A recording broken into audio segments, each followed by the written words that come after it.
Chapter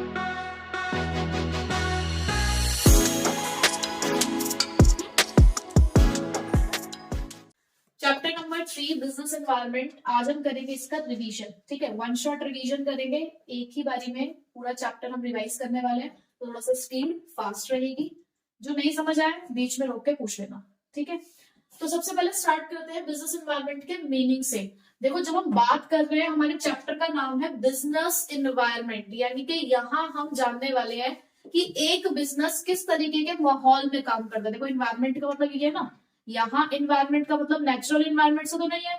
यहाँ environment का मतलब है कि हमारे बिजनेस को कैसी कैसी सिचुएशंस को हैंडल करना पड़ता है। जब हम एक बिजनेस करते हैं तो हमारी बिजनेस परफॉर्मेंस को अफेक्ट क्या क्या चीजें करती है। ठीक है, तो बिजनेस एनवायरनमेंट क्या है? It is the sum total of, ये एक मेन चीज है इसके अंदर, it is the sum total of, यानी कि इसमें कोई एक ही चीज नहीं है, बहुत सारी चीजें हैं।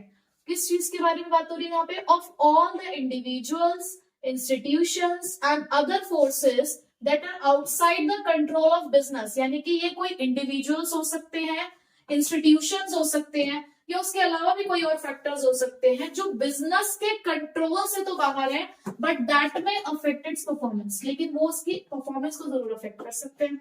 जैसे कि मार्केट में कंपटीशन का बढ़ जाना। पहले आप अकेले उस प्रोडक्ट को बेच रहे थे, अचानक से कोई नया कॉम्पिटिटर मार्केट में एंटर करता है, तो क्या इसने आपकी परफॉर्मेंस को अफेक्ट नहीं किया होगा? जैसे कि जब जियो नहीं आया था उससे पहले, हालांकि आज भी एयरटेल अच्छा नेटवर्क माना जाता है, टॉप मोस्ट नेटवर्क में आता है, तो जियो के आने से पहले भी एयरटेल टॉप मोस्ट और वोडाफोन, उस टाइम में वोडाफोन भी थोड़ा बहुत चला करता था। लेकिन अचानक से जब जियो आया तो जियो एक स्कीम के साथ आया कि 1 साल का फ्री इंटरनेट प्रोवाइड होगा। तो कहीं ना कहीं सबके मन में एक लालच आया कि चाहे इस नेटवर्क को हम आगे इस्तेमाल करें या ना करें, बट 1 साल के लिए मुफ्त में इंटरनेट मिल रहा है, तो क्या बुरा है। तो जो लोग एयरटेल इस्तेमाल कर रहे थे, कहीं ना कहीं 1 साल के लिए लोग स्विच हुए जियो की तरफ। मैं कहती हूँ यार, सारे भी कंज्यूमर्स नहीं हुए, अगर 20% कंज्यूमर भी स्विच हो गए होंगे तो एयरटेल की परफॉर्मेंस में फर्क पड़ा होगा। तो क्या ये चीज एयरटेल के कंट्रोल में थी? नहीं। अचानक से कॉम्पिटिटर एक नई स्कीम के साथ मार्केट में एंटर कर रहा है, आप ही के जैसा प्रोडक्ट बेच रहा है, तो भाई आपकी परफॉर्मेंस अफेक्ट होगी। तो ये कहीं ना कहीं बिजनेस एनवायरनमेंट का पार्ट है। ठीक है, टेक्नोलॉजी का बदल जाना, टेक्नोलॉजी तो लगातार चेंज होती रहती है, प्राइस का चेंज होना, गवर्नमेंट की पॉलिसीज का चेंज होना। आप जिस प्रोडक्ट में डील करते हो, गवर्नमेंट ने उस प्रोडक्ट को बैन ही कर दिया, तो आपके बिजनेस परफॉर्मेंस ही खत्म हो गई। तो ये सारी चीजें आपके बिजनेस को अफेक्ट करती हैं, तो ये हमारे बिजनेस एनवायरनमेंट का पार्ट है। ठीक है, उसके बाद आते हैं हम फीचर्स पे। फीचर्स के लिए मैंने यहाँ पर एक एब्रिविएशन यहाँ पे यूज किया है, सिटकर्ट, जिसके अंदर आप फर्स्ट वाले लेटर्स को मैच करके बना सकते हो। जैसे कि एस है, तो एस का मतलब है स्पेसिफिक एंड जनरल फोर्सेस, आई है इंटर रिलेटेडनेस, टी है हमारे पास टोटालिटी ऑफ एक्सटर्नल फोर्सेस, सी है कॉम्प्लेक्सिटी, यू है हमारे पास अनसर्टेनिटी, आर है रिलेटिविटी, और डी है हमारे पास डायनामिक। ठीक है, तो सबसे पहले चलते हैं टोटालिटी ऑफ एक्सटर्नल फोर्सेस। देखो, ये जो आपका फर्स्ट पॉइंट है, ये क्या कह रहा है कि जो भी हमारा बिजनेस एनवायरनमेंट है वो एक्सटर्नल फोर्सेस का सम टोटल है, यानी कि वो सारी चीजें जो हमारे बिजनेस के बाहर की हैं, उन सभी चीजों का टोटल है, एग्रीगेट है उन सभी चीजों का। तो इसके अंदर ना अगर आप डेफिनेशन में लिख दोगे तो गलत नहीं है, क्योंकि ये इसी बात को डिस्क्राइब कर रहा है। ठीक है, second point is specific and general forces. देखो, स्पेसिफिक का मतलब क्या होता है? कोई पर्टिकुलर चीज के बारे में बात हो रही है, यानी कि ये जो फैक्टर्स हैं, ये जो कंपोनेंट्स हैं, ये आपके बिजनेस परफॉर्मेंस को डायरेक्टली अफेक्ट करते हैं, आपके डे टू डे बिजनेस को अफेक्ट करते हैं, वो भी डायरेक्टली। जैसे कि अगर आपके सप्लायर ने रॉ मटेरियल की प्राइस बढ़ा दी, आपको फर्क पड़ेगा या नहीं पड़ेगा? बिल्कुल पड़ेगा। इन्वेस्टर्स ने आपके बिजनेस में से अपना पैसा वापस ले लिया, फर्क पड़ेगा या नहीं पड़ेगा? गवर्नमेंट ने टैक्स रेट बढ़ा दिया, कस्टमर अब आपके बिजनेस का सामान नहीं खरीद रहे हैं, या मैं चलो पॉजिटिवली बात करूं तो कस्टमर बढ़ गए आपके, इन्वेस्टर्स ने और इन्वेस्टमेंट कर दी, गवर्नमेंट आपको सब्सिडी दे रही है, चाहे आपकी परफॉर्मेंस को अच्छा कर रहा है बिजनेस एनवायरनमेंट, चाहे खराब कर रहा है, पर अफेक्ट तो कर रहा है ना, तो ये डायरेक्टली अफेक्ट कर रहा है। तो ये फैक्टर्स होते हैं स्पेसिफिक फोर्सेस जो आपके बिजनेस की परफॉर्मेंस को डायरेक्टली अफेक्ट करेंगे। लेकिन जो जनरल फोर्सेस होते हैं वो आपके बिजनेस परफॉर्मेंस को इनडायरेक्टली अफेक्ट करते हैं, जो कि 5 पार्ट्स में होते हैं, जिसके बारे में हमें यहाँ पे पढ़ना है। ये जो 5 डायमेंशन है हमारे पास, यही होते हैं जनरल फोर्सेस। हमारा इकोनॉमिक एनवायरनमेंट, हमारा सोशल एनवायरनमेंट, हमारा पॉलिटिकल एनवायरनमेंट, टेक्नोलॉजिकल एनवायरनमेंट और लीगल एनवायरनमेंट, ये हमारे बिजनेस को इनडायरेक्टली अफेक्ट करेंगे। ठीक है, उसके बाद है इंटर रिलेटेडनेस। इंटर रिलेटेडनेस का मतलब क्या होता है कि एक बिजनेस एनवायरनमेंट का कंपोनेंट दूसरे बिजनेस एनवायरनमेंट से जुड़ा हुआ है। जैसे कि हमारे एनवायरनमेंट में एक चेंज आया, हमारी सोसाइटी में एक चेंज आया, एक ट्रेंड आया, लोगों में हेल्थ अवेयरनेस आजकल बहुत ज्यादा बढ़ गई है। आज से 10-15 साल पहले की मैं बात करूं तो इतने ज्यादा जिम नहीं खुले हुए हुआ करते थे। लोगों के अंदर ये जो प्रोटीन लोग लेते हैं, इनटेक करते हैं, प्रोटीन वगैरह जो पीते हैं जिम वाले बंदे, इतनी ज्यादा अवेयरनेस इन सब चीजों के बारे में नहीं थी कि आज मैंने देखा 11-12 के बच्चे भी इन सब चीजों के बारे में बात करते हैं कि हम ये प्रोटीन लेते हैं, वो प्रोटीन लेते हैं। लोगों को फिट होना है, सोसाइटी में ट्रेंड है, लोगों को फिट होना है, बॉडी बनानी है, बॉडी बिल्डअप करनी है, तो उसके लिए वो प्रोटीन वगैरह लेते हैं। तो एक अवेयरनेस आई, उसकी वजह से इन चीजों की डिमांड बढ़ गई मार्केट में, है या नहीं भाई? जिम्स वगैरह की डिमांड बढ़ गई, ये जो डाइट प्रोडक्ट्स होते हैं इनकी डिमांड बढ़ गई, प्रोटीन्स वगैरह की डिमांड बढ़ गई। तो एक चीज में चेंज आया, सोशल ट्रेंड में चेंज आया, सोसाइटी में चेंज आया। सोशल ट्रेंड्स में चेंज आना सोशल एनवायरनमेंट का पार्ट है, और चीजों की डिमांड बढ़ जाना इकोनॉमिक एनवायरनमेंट का पार्ट है।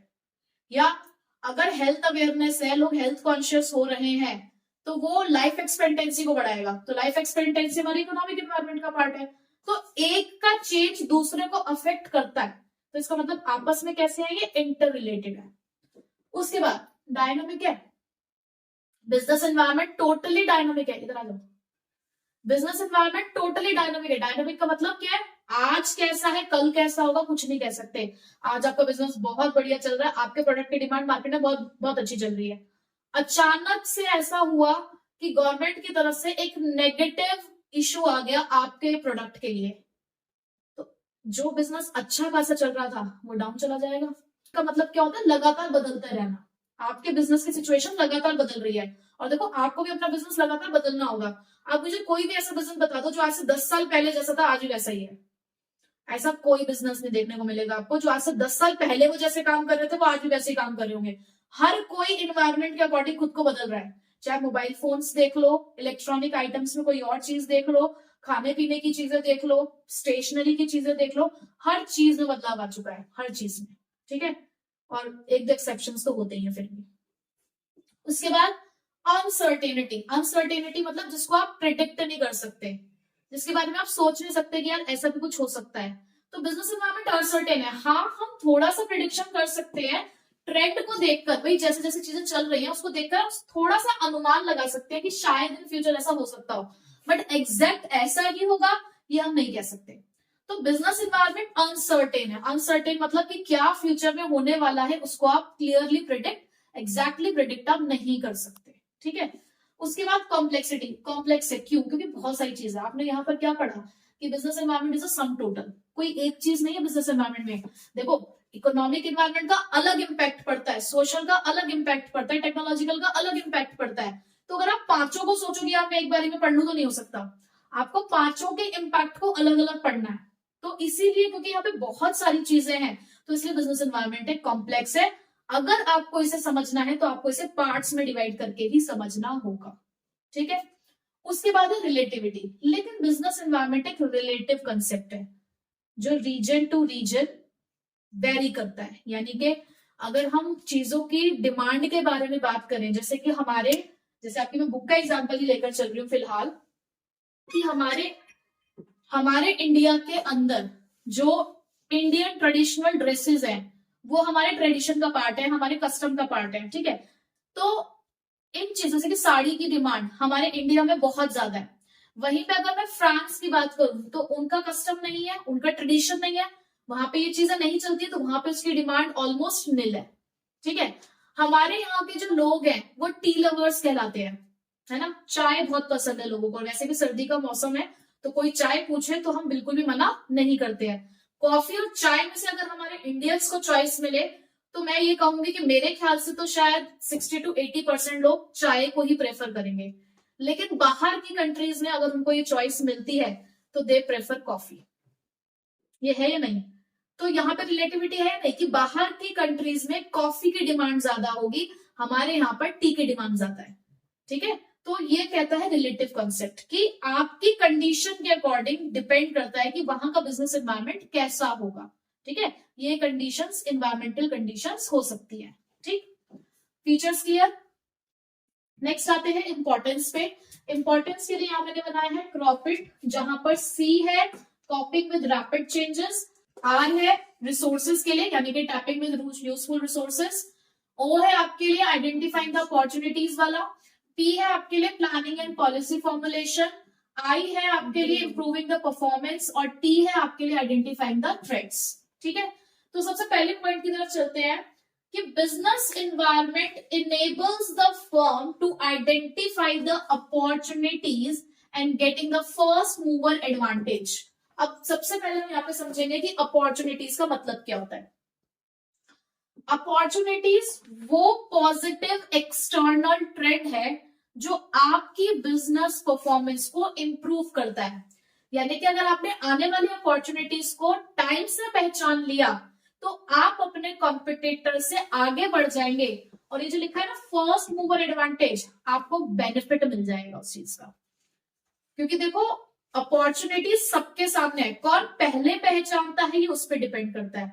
तो हमारे पास इसका एक एग्जांपल है कि हम सब मारुति उद्योग को जानते हैं। जब मारुति उद्योग स्टार्टिंग में आई थी तो उसने ये नीड फील करी कि इंडिया के अंदर जो मिडिल क्लास पॉपुलेशन है वो बहुत ज्यादा है, जो मिडिल क्लास पॉपुलेशन है वो बहुत ज्यादा है और पेट्रोल प्राइसेस बहुत बढ़ रही हैं। तो उन्होंने सबसे पहले इस चीज को आइडेंटिफाई किया कि हमें यहाँ पर स्मॉल कार लाने की जरूरत है। तो इसीलिए मारुति उद्योग पहली कंपनी थी जिसने इंडिया के अंदर स्मॉल कार को इंट्रोड्यूस किया और उस टाइम पे इसीलिए वो लीडिंग कंपनी कहलाती थी, क्योंकि उन्होंने पहले उस अपॉर्चुनिटी को आइडेंटिफाई किया और उसके एडवांटेज को लेकर चले गए। ठीक है, उसके बाद मैं सिर्फ एनसीईआरटी के एग्जांपल इसलिए दे रही हूँ क्योंकि मेन आपको यहाँ पर फोकस एनसीईआरटी पे ही करना है। ठीक है, it helps the firm to identify the threats. अब जिस तरीके से अपॉर्चुनिटी पॉजिटिव एक्सटर्नल ट्रेंड होते हैं, थ्रेट्स नेगेटिव एक्सटर्नल ट्रेंड है जो आपके बिजनेस परफॉर्मेंस को खराब कर सकते हैं। अगर आपने टाइम से नहीं पहचाना कि आपके बिजनेस के लिए कोई खतरा आ रहा है तो आपकी बिजनेस परफॉर्मेंस खराब हो सकती है। तो थ्रेट आपके लिए एक अर्ली वार्निंग सिग्नल है, समझ जाओ। जैसे कि तुम्हारे प्री बोर्ड हुए ना, प्री बोर्ड हुए उसके नंबर मिले, अर्ली वार्निंग सिग्नल, समझ जाओ खतरा है, नहीं तो बोर्ड में दिक्कत हो जाएगी। ठीक है, तो आपको इसको पहचान लेना है और अभी से ही अपने आप को सुधार लेना है। ठीक है, तो अब बिजनेस के लिए थ्रेट क्या हो सकता है? मार्केट में कॉम्पिटिटर्स का आ जाना। हमें दिखा कि एक एमएनसी, एक मल्टीनेशनल कंपनी आ रही है हमारी इंडियन मार्केट के अंदर हमारे जैसे प्रोडक्ट्स को बेचने के लिए, तो हमें तैयार हो जाना है। हमें क्या करना पड़ेगा? अपने प्रोडक्ट के फीचर्स को बढ़ाएंगे, हो सकता है हम प्राइस कम कर दे, कॉस्ट ऑफ प्रोडक्शन को कम करेंगे, ज्यादा से ज्यादा अपने प्रोडक्ट की एडवर्टाइजमेंट करना शुरू कर देंगे ताकि जब वो एमएनसी आए तो हमारा कस्टमर झांके ही ना उनके प्रोडक्ट की तरफ, वो हमारे प्रोडक्ट खरीदे। ठीक है, helps in tapping the useful resources. Tapping मतलब कि ऑब्टेनिंग। देखो आपको पता है कि आप बिजनेस के लिए फैक्टर्स ऑफ प्रोडक्शन का इस्तेमाल करते हैं। 4 फैक्टर्स ऑफ प्रोडक्शन होते हैं हमारे वही। ठीक है, अब ये इनपुट्स, मैं ये कहूंगी कि आपको इनपुट मिलते हैं बेसिकली, आपको आपके बिजनेस एनवायरनमेंट से, सोसाइटी से ही तो इनपुट मिलता है। पैसा भी सोसाइटी लगाती है आपके बिजनेस में, जगह भी आपको सोसाइटी से मिल रही है, आप क्या कहते हैं जो लेबर आपके यहाँ पे काम करेगी वो भी आपको सोसाइटी से मिल रही है, रॉ मटेरियल भी आपको सोसाइटी से मिलेगा, आपको इनपुट भी सोसाइटी से मिलता है। यानी कि आपके बिजनेस एनवायरनमेंट का part, society is a part of business environment. तो आपको जिस इन्वायरमेंट से इनपुट्स मिल रहे हैं, कल को आउटपुट प्रोड्यूस करके आपको बेचना भी उसी इन्वायरमेंट में है। तो बिजनेस एनवायरनमेंट आपकी मदद करता है कि जो भी रिसोर्सेज आपको अपने बिजनेस को चलाने के लिए चाहिए, जो मार्केट आपको चाहिए अपने सामान को बेचने के लिए, वो सब कुछ इस एनवायरमेंट में है। ठीक है, it helps in coping with rapid changes, यानी कि जैसे जैसे चेंजेस हो रहे हैं वैसे वैसे हमें उसके साथ बैलेंस करते हुए चलना है। अब हमें पता है कि हमारी जो मार्केट है वो बहुत ज्यादा टर्बुलेंट है। टर्बुलेंट मतलब फास्टली चेंजिंग, बहुत लगातार, बहुत फास्ट पेस से जो चेंजेस आ रहे हैं। हर एक, हम कहते हैं कि हर एक टेक्नोलॉजी का जो राउंड आता है ना वो एक चेंज लेकर आता है। हर आए दिन एक नई टेक्नोलॉजी आ रही है। तो भाई अगर कोई ऐसा बिजनेस है जो टाइम से खुद को नहीं बदलेगा तो ज्यादा दिन तक मार्केट में सर्वाइव नहीं कर पाएगा। आपको पता है एक ऑनिडा नाम की कंपनी हुआ करती थी, डेविल, डेविल आता था उसमें, सुना है आपने? कैसे सुनोगे, उसने काम ही नहीं किया तो खो गया कहीं। अरे मतलब थी, कंपनी थी, ठीक है, तो उस कंपनी ने खुद को नहीं बदला टाइम से, उसने चेंजेस के साथ, वो कहता अड़ियल वाली बात हो गई ना कि यार नहीं ठीक है हम तो जैसे हैं वैसे चलेंगे, तो चलो दुनिया की वही, दुनिया की भीड़ में तुम फिर पीछे रह जाओगे, अगर खुद को नहीं बदलोगे समय के साथ तो दुनिया की भीड़ में ऐसे पीछे से हाथ हिलाते रह जाओगे, आगे वाले को देखेगा भी नहीं, वो आगे चल देगा। तो यही हुआ, सारे आगे चल दिए, उसके साथ वाले भाई वीडियोकॉन भी है, उसके साथ वाले एलजी वेलजी सभी हैं, लेकिन ओनिडा बेचारा वो डेविल डेविल ही बन के रह गया पीछे की तरफ, वो डेविल कहाँ है किसी को भी नहीं पता। ठीक है, तो हमें बिजनेस एनवायरनमेंट हमारी मदद करता है कि उन बदलाव के साथ हमें खुद को भी बदलना है, समय के साथ बदलाव बहुत जरूरी है। ठीक है, जिंदगी की सीख भी दे रहा है ये। It helps in assisting in planning and policy formulation. देखो, हमें बिजनेस एनवायरनमेंट से दोनों चीजें मिल रही हैं, अपॉर्चुनिटी भी मिल रही है और थ्रेट भी पता चल रहा है। तो जब हमें अपॉर्चुनिटी मिलती है ना, तो उसके अकॉर्डिंग हम करते हैं प्लानिंग, कि भाई हमें पता चल गया कि ये अपॉर्चुनिटी है, इसको हमें अब अचीव करना है, इसका हमें फायदा उठाना है, तो आप प्लानिंग करोगे उसके लिए। और कि आपके सामने थ्रेट है, खतरा है, तो उस खतरे से लड़ने के लिए षड्यंत्र बनाओगे, पॉलिसी बनाओगे कि भाई उस खतरे से लड़ना कैसे है, तो उसके लिए आपको पॉलिसी बनानी होगी। तो क्योंकि बिजनेस एनवायरनमेंट एक सोर्स है अपॉर्चुनिटी और थ्रेट दोनों का, तो ये हमारी मदद करता है कि हमें आगे प्लानिंग क्या करनी है और पॉलिसीज क्या बनानी है। ठीक है, next, it helps in improving the performance. और टाइम टू टाइम इन सभी चीजों को पढ़ते हुए हमें अपनी परफॉर्मेंस को बढ़ाने में मदद मिलती है बिजनेस एनवायरनमेंट से। देखो, चीजें बदल रही हैं, तो हमें भी खुद को वैसे बदलना पड़ रहा है ना, और अगर हम पुराने तरीके से चलते रहेंगे तो हमारी परफॉर्मेंस इंप्रूव कभी नहीं हो पाएगी। बिजनेस एनवायरनमेंट हमें क्या कहता है कि ऐसा बिजनेस जो time to time business environment को स्टडी कर रहा है और उसके अकॉर्डिंग खुद को चेंज कर रहा है, वही एक ऐसा बिजनेस होगा जो लंबे समय तक सर्वाइव कर पाएगा और अपनी परफॉर्मेंस को टाइम टू टाइम इंप्रूव कर पाएगा। ठीक है, तो ये थे हमारी इंपॉर्टेंस। अब आते हैं डायमेंशंस पे। हमारे पास 5 डायमेंशंस हैं बिजनेस एनवायरनमेंट के, इकोनॉमिकल, सोशल, पॉलिटिकल, टेक्नोलॉजिकल और लीगल। देखो, इकोनॉमिक, अगर ये इकोनॉमिक है तो ये किससे बना है? इकोनॉमी से, यानी कि यहाँ वो सारे फैक्टर्स आएंगे जो हमारी इकोनॉमी को अफेक्ट करते होंगे, जैसे कि स्टॉक मार्केट इंडिसेस, यानी कि स्टॉक मार्केट में बदलाव, value of a rupee, interest rate, inflation etcetera, bank rate भी कह सकते हो आप। ठीक है, तो ये सारे फैक्टर्स हमारे इकोनॉमिक एनवायरनमेंट को अफेक्ट करते हैं। अब इसका एक एग्जांपल लेते हैं। सपोज करो कि बैंक ने हाउस लोन के रेट कम कर दिए। अब जब बैंक ने हाउस लोन के रेट कम कर दिए होंगे तो उससे हाउस लोन की डिमांड बढ़ जाएगी और अल्टीमेटली घरों की डिमांड बढ़ेगी या नहीं बढ़ेगी? ठीक है, तो देखो, एक चेंज आया कि हमारी इकोनॉमिक एनवायरनमेंट में बैंक ने अपने रेट कम करे, बैंक ने अपने रेट कम करे, जिसकी वजह से क्या हुआ? हाउसेस की डिमांड बढ़ गई, तो ये इकोनॉमिक एनवायरनमेंट का पार्ट है। दूसरा, इन्फ्लेशन आ जाने की वजह से रॉ मटेरियल महंगा हो गया। जब रॉ मटेरियल महंगा होगा तो कॉस्ट ऑफ प्रोडक्शन बढ़ जाएगी, कॉस्ट ऑफ प्रोडक्शन बढ़ जाएगी तो हमारे जो बिजनेसेस हैं उनके लिए नुकसानदायक है या फायदेमंद है? नुकसान है भाई, उनकी कॉस्ट बढ़ गई तो उनके लिए तो नुकसान ही है ना ये। देखो, इकोनॉमिक एनवायरनमेंट में चेंज आया कि इन्फ्लेशन आया, इन्फ्लेशन की वजह से उनकी कॉस्ट बढ़ गई। ठीक है, अब जैसे कि मैं बैंक रेट की बात कर रही थी कि बैंक ने हाउस लोन सस्ते कर दिए, जिससे घरों की डिमांड बढ़ गई, यानी कि लोगों ने घर खरीदना शुरू कर दिया, तो इससे कंस्ट्रक्शन कंपनीज को फायदा हुआ, उनकी परफॉर्मेंस इंप्रूव हो गई। तो ये इकोनॉमिक एनवायरनमेंट का पार्ट है, यानी कि वो सारी चीजें तुम्हारी इकोनॉमी को अफेक्ट करती हैं। दूसरा, अगर हम सोशल की बात कर रहे हैं तो यहां हम बात करते हैं सोसाइटी की। अब सोसाइटी के अंदर क्या क्या चीजें आती हैं? सोशल ट्रेंड, हमारे कस्टम, हमारे ट्रेडिशन, हमारे वैल्यू सिस्टम्स। अब दिवाली, ईद, क्रिसमस, इस टाइम पे कुछ चीजों की डिमांड बहुत ज्यादा बढ़ जाती है, जैसे कि दिवाली के टाइम पे गिफ्ट्स, कपड़े और मिठाइयों की डिमांड का बढ़ जाना। ठीक है, उसके अलावा मैन और वुमेन्स को इक्वल पे देना फॉर द सेम वर्क, ये भी हमारे सोशल इन्वायरमेंट का पार्ट है। यानी कि जितने भी चीजें हमारी सोसाइटी से जुड़ी है, हेल्थ अवेयरनेस आ जाना, ये भी हमारे सोशल इन्वायरमेंट का पार्ट है। ठीक है, विमेन्स को उनके राइट्स प्रोवाइड करना सोशल इन्वायरमेंट का पार्ट है। पॉलिटिकल एनवायरनमेंट की बात करूं तो यहां हम बात करेंगे गवर्नमेंट के बारे में। देखो गवर्नमेंट का एटीट्यूड बिजनेस के टुवर्ड्स कैसा है, ये उस बिजनेस को अफेक्ट करेगा। अगर गवर्नमेंट का एटीट्यूड बिजनेस के लिए पॉजिटिव है तो उसकी परफॉर्मेंस अच्छी होगी। वहीं पर अगर उस बिजनेस के लिए गवर्नमेंट का एटीट्यूड नेगेटिव है तो बिजनेस परफॉर्मेंस डाउन जाएगी। ठीक है, देखो जो भी कंट्रीज ऐसी होती हैं जिनकी पॉलिटिकल कंडीशन इनस्टेबल होती है वहां इन्वेस्टर इन्वेस्ट नहीं करना चाहता। जहां की पॉलिटिकल कंडीशन स्टेबल होगी वहीं पे तो आप इन्वेस्ट करना चाहोगे ना। क्या यूक्रेन में इन्वेस्टमेंट करोगे, क्या प्लॉट खरीदोगे वहां पे? नहीं ना, क्यों? पॉलिटिकल इंस्टेबिलिटी है वहां पे।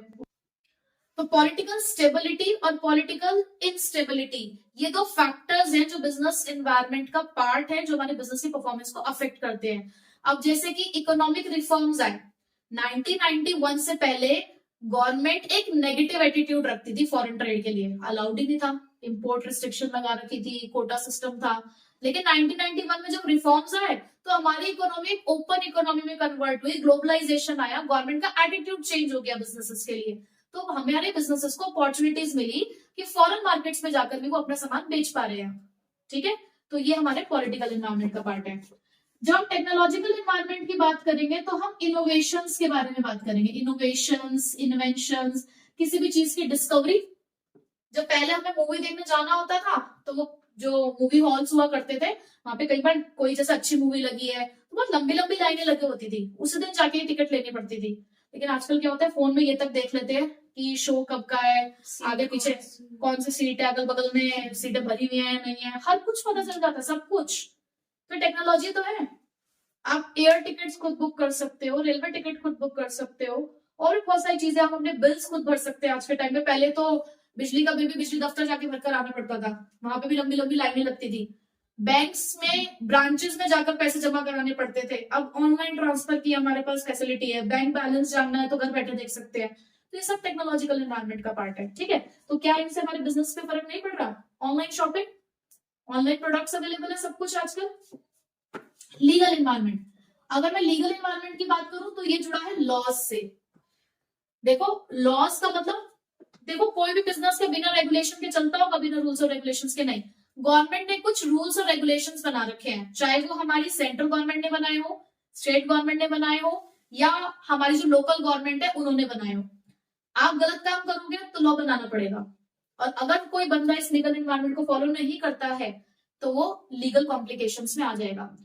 तो अब जैसे कि सिगरेट लोग बेचते हैं, ये बिजनेस किया जाता है, अलाउड है इस बिजनेस को करना, लेकिन उन्होंने ये बोल दिया सिगरेट बेचने वाले को कि देखो आप ऐसा प्रोडक्ट बेच रहे हो जो लोगों की सेहत के लिए हानिकारक है।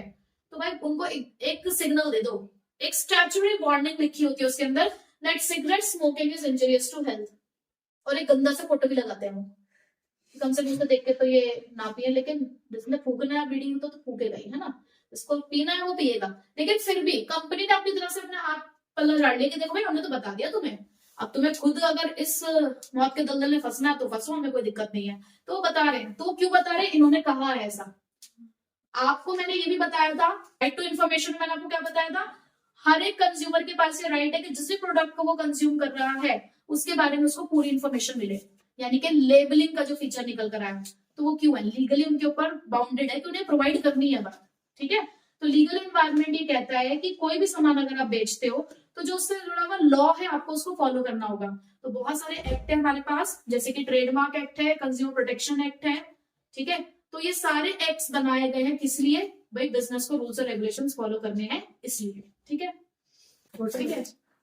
तो नेक्स्ट टॉपिक है डिमोनेटाइजेशन। डिमोनेटाइजेशन का मतलब क्या है कि जहां पर आपकी कुछ करेंसी को गवर्नमेंट ऑफ इंडिया की तरफ से नॉन लीगल टेंडर डिक्लेयर कर दिया गया। नॉन लीगल टेंडर का मतलब क्या होता है, जहां पर आप उस करेंसी को as a medium of exchange इस्तेमाल नहीं कर सकते। ठीक है, तो गवर्नमेंट ऑफ इंडिया ने डिमोनेटाइजेशन अनाउंस किया था यहाँ पर नवंबर 8, 2016 में, जहां पे दो लार्जेस्ट डिनोमिनेशन के नोट्स यानी कि 500 और 1000 रुपीज के नोट को cease to be legal tender, यानी कि लॉ अब उन्हें एज अ करेंसी सपोर्ट नहीं करता है। ठीक है, उसके बाद इसकी वजह से लगभग 80% ऑफ मनी जो थी सर्कुलेशन में वो इनवैलिड डिक्लेयर हो गई। बेसिक मोटिव क्या था कि ये जो हमारे यहाँ पे 2 नंबर का काम होता था, ब्लैक मार्केटिंग होती थी, वो इतनी हाई डिनोमिनेशन नोट्स में हुआ करती थी। तो लोगों ने खूब सारा पैसा दबा के अंदर रखा हुआ था, तो उनके उस पैसे को हमें बाहर निकालना था, क्योंकि वो गवर्नमेंट को टैक्स पे नहीं कर रहे थे।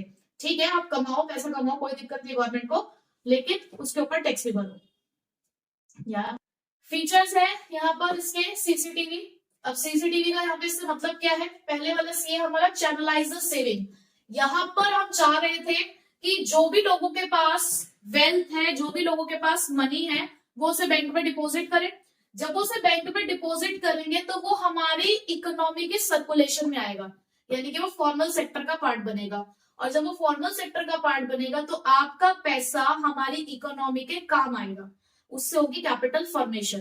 तो जो भी अब आपकी सेविंग्स थी, हम उसको मोबिलाइज, हम उसको यूटिलाइज करना चाहते थे। ठीक है, उसके बाद दूसरा सी है कैशलेस इकोनॉमी। और डीमोनेटाइजेशन की वजह से आपको भी पता है कि डिजिटल ट्रांजेक्शन बहुत ज्यादा स्टार्ट हुई, लोगों ने कैश में ट्रांजेक्शन करना कम करा, हम ऑनलाइन मोड की तरफ स्विच हुए। ठीक है, उसके बाद टी है यहाँ पर टैक्स एडमिनिस्ट्रेशन मेजर। अब इसके अंदर क्या हुआ था कि जो भी लोगों ने पैसा जमा कराया एज काउंटेड वेल्थ, या फिर आप कह सकते हो एज अर्नड इनकम, तो उसके ऊपर तो वो टैक्स भर रहे थे। ठीक है, जो भी पैसा डिपॉजिट कराया गया बैंक में, जिसको वो दिखा रहे हैं कि हाँ ये पैसा हमने इस तरीके से अर्न किया है, यानी कि 1 नंबर का पैसा, तो उस पर तो वो टैक्स भर ही रहे होंगे। लेकिन जो पैसा ब्लैक मार्केटिंग के थ्रू या 2 नंबर से कमाया गया था, उस पैसे को अनअकाउंटेड वेल्थ के अंदर डाला गया और उसके ऊपर गवर्नमेंट ने लगाया टैक्स एज अ पेनल्टी। ठीक है, उसके बाद बहुत सारे मेजर्स हमें यहाँ चाहिए थे, क्योंकि बेसिक जो मोटिव था हमारा ये था कि टैक्स इवेशन को रोकना था। टैक्स इवेशन का मतलब क्या था, टैक्स की चोरी।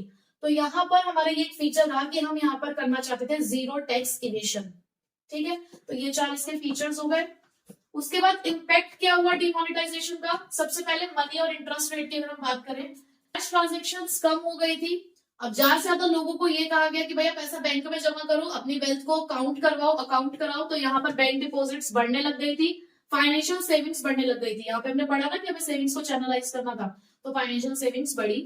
प्राइवेट वेल्थ की बात करें तो प्राइवेट वेल्थ डिक्लाइन हो गई थी, क्योंकि ज्यादातर यहाँ पर जो लोग बिजनेस किया करते थे वो इन्हीं हाई डिनोमिनेशन नोट्स में करते थे। रियल एस्टेट्स के प्राइस अचानक से गिरने लगे थे उस टाइम पे, पर पब्लिक सेक्टर वेल्थ को इस चीज का कोई फर्क नहीं पड़ा। डिजिटलाइजेशन बढ़ गया था, जब डिजिटलाइजेशन ट्रांजेक्शन थी, ऑनलाइन ट्रांजेक्शन थी, वो बढ़ने लगी थी। टैक्स कलेक्शन ज्यादा से ज्यादा होने लगा, क्योंकि जो लोगों ने पैसा अभी अंदर कर रखा था, या जो पैसा उनके घरों में था, अपनी तिजोरियों में रखा हुआ था, वो तिजोरी से बाहर आया और बैंक्स में डिपॉजिट हुआ। ठीक है, तो ये था हमारा बिजनेस एनवायरनमेंट का पूरा चैप्टर।